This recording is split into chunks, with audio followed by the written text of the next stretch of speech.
Well, today is day 264 in our journey through the Word. Exciting. Exciting as we wrap up the Old Testament. We just have, I believe it's 2 days now left in our reading of the Old Testament and the promised Messiah, who we have read about for hundreds and thousands of years in a time frame. We've been reading in our 265 days, but it's the promised Messiah comes. But in today's reading, we have another promise fulfilled from God. It's been 70 years since the Israelites have been taken into exile into Babylon.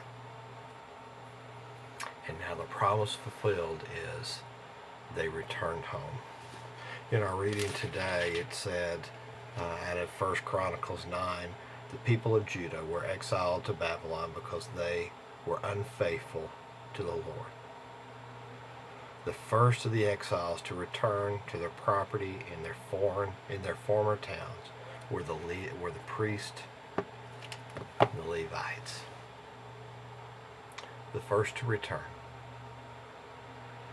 Whether they were the first or the last, it was a promise from God. God promised that a remnant would be left to return, and that promise is being fulfilled. There's a lot of names today in today's readings and talks about different towns, but the fact is God's promise was fulfilled. After 70 years, he promised that they would return to the promised land.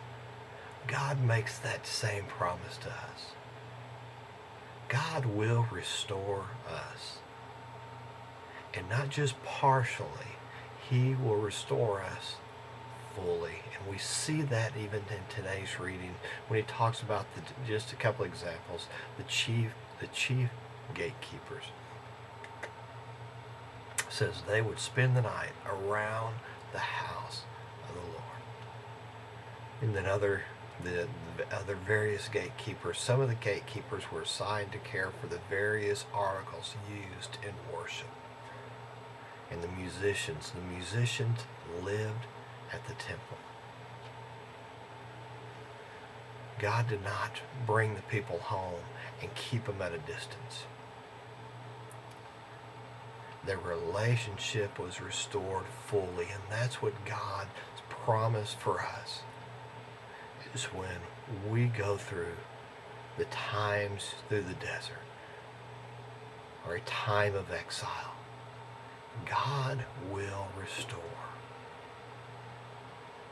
When we move away from God, when we turn to return to him,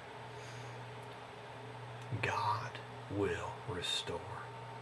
A promise for us of hope today.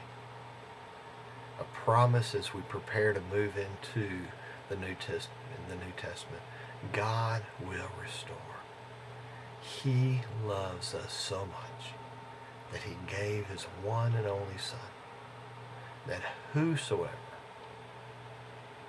all who believe in him will not perish, but have everlasting life.